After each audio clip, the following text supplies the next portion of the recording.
Hey everyone, I'm back. Yes, I am here.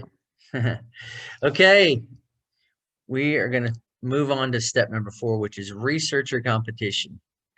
And just a few things here. When I say competition, I use the term very lightly. Okay, the people that I'm talking about are folks who are companies people admire more than anything.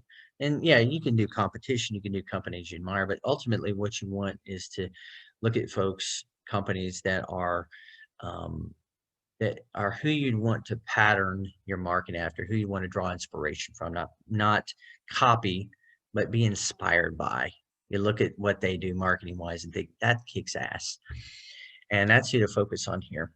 So the first thing we're going to do in researching our competition is we're going to open up or set up a few of these tools. And again, I provided links at the bottom and in the email that I sent you. So you can go back to either of those places and click on the links and set up these systems. They'll help you out a lot. But you can do the free version of that. That's fine. Their paid version does add some more functionality. SEMrush, they have a free version, but it's very limited. And this is a great tool that will help you monitor your competition and your business ongoing. So I would do that. Another thing, and I mentioned this in a previous video, is I hired somebody to do this research for me from Upwork. And you could do the same thing. Spend a few bucks and let them do it. Let them dig in. People specialize in this. And then just show them the template and give them the companies you want to look at and let them go to town. So this would be a very good thing for you to do too, and get used to outsourcing a lot of this stuff. Okay, so let's do this. So now we're going to go to our template here, and let's back up one slide. Now, when I do this for clients, I actually do 3 competitors, and I follow the same process I'm going to show you for 3 different competitors or companies I admire. So, but we're just going to do one today. But so basically, this is a company I admire. I admire Pat Flynn a lot. He's very ethical, above board, and he's been in the game for a while, and I have a lot of respect for him. And you can find a lot of this information on his website.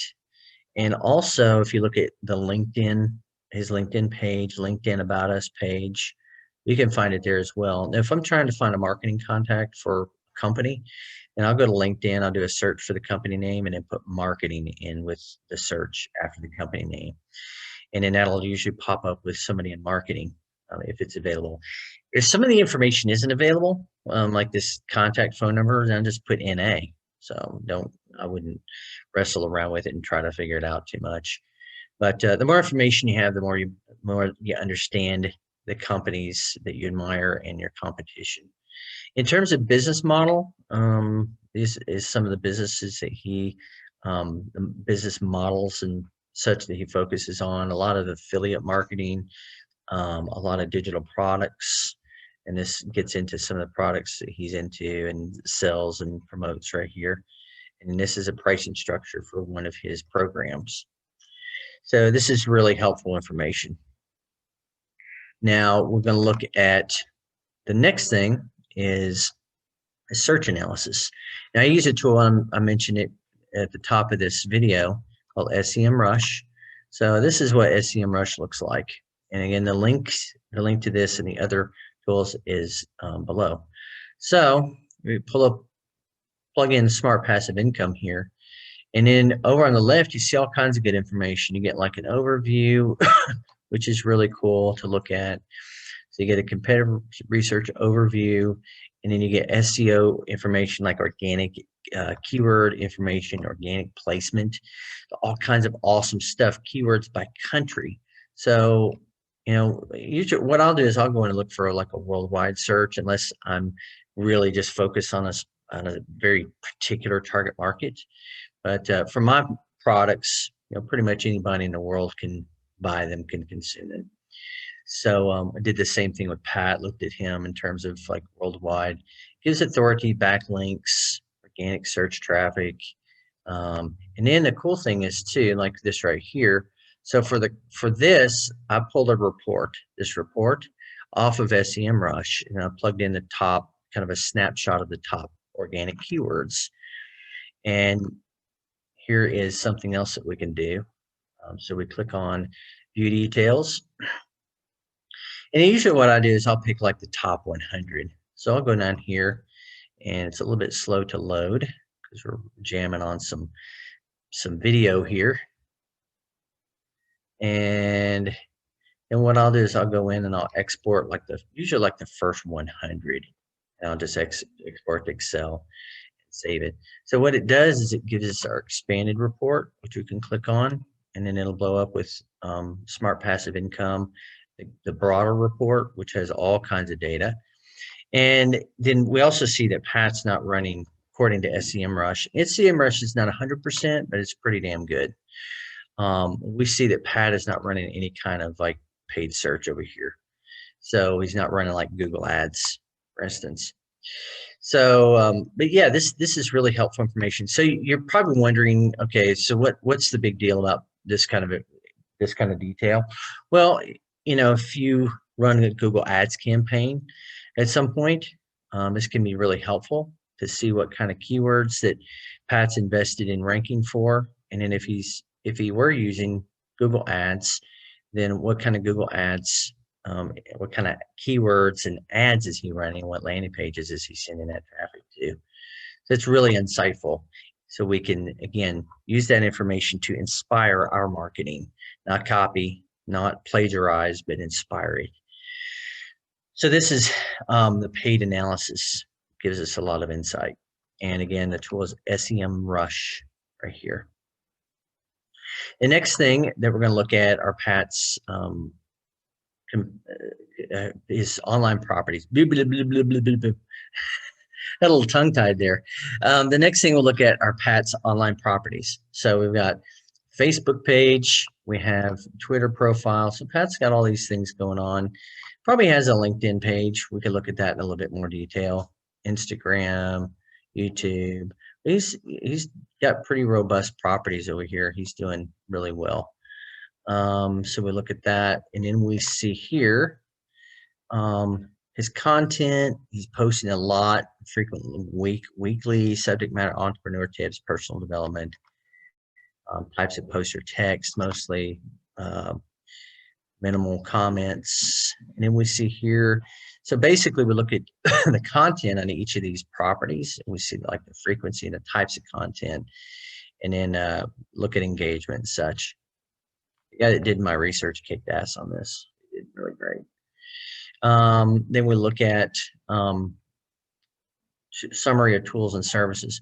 Okay, so another tool here. This is really great, very helpful. So built with, which is another tool I told you about at the top. So this is built with.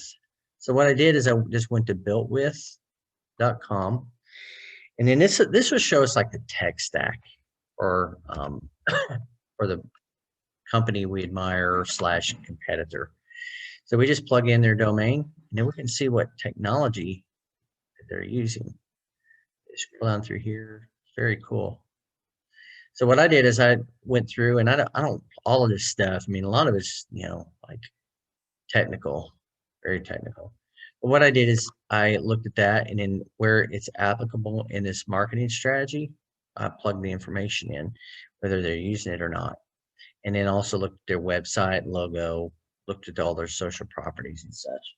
So again, it's really insightful. Built with can be helpful if you want to know what kind of technology stack your competition's using, as that might be a good guide for what you might want to use in your business when you set it up, or what you might want to move toward. So built with can be really helpful. So, and then there's more information here, more information. And now the next thing, and this is again kind of a bonus slide. This is what my research guy came up with, and I agree with a lot of the points of it. But these are some good opportunities for hacking. Can't help it. Oh, my partner's laughing at me. She's like, "Oh my God." I got stuck on that word. Anyway, this is some good opportunities for hacking. All right, I gotta get over that laugh. There we go. I'm back. Great opportunities for hacking. So looking at some of the stuff that he's done and what are some areas that we might find some opportunities, really glean from it, again, get inspired from it. We can pull from, we can use it to kind of formulate our own marketing around it. So these are some things that Pat does and has done, and I've taken some cues from the stuff that he's done in his marketing as well. I really like it. So that I would just kind of make those observations based on that research that you've done. The next thing we'll look at, the final thing, is SWOT analysis. And I kept this pretty basic, but the thing about it is, like, you can make this as complex or as simple as you want. For SWOT analysis, I usually keep it pretty simple. I don't get carried away. The things I'm looking for, where are the strengths of the companies I'm looking at, and what do I like about what they're doing? Those are the biggest things. And you can dig down even further using tools like SEMrush, and look at backlinks, and look at if they're running paid ads, look at their ad copy and their landing pages, and if they're running like display ads, you can pull those up and see what display ads are running. So that's really helpful. Those are the kinds of things that I look for, and then to just kind of summarize it here in the SWOT analysis. But again, this is your business, and the more detailed, a lot of times the better. I just wouldn't get super carried away with it, because you want to move on and actually start implementing this stuff once it's done. So that is the bread and butter of competitive analysis. And I hope this helps you guys out a lot. And again, I do this for 3 companies. So actually I have 3 more. So if you can just basically, you can copy in the template, you can just copy the slides. And if you want to go from here down to the competitive analysis, you can just copy those and place them behind this next one, and then just call it analysis number 2, and then you're off to the races. All right, I am out of here. We have killed it. Step number 4, you're kicking major ass, and I'm so proud of you. And we are rocking through this thing, excited, super stoked.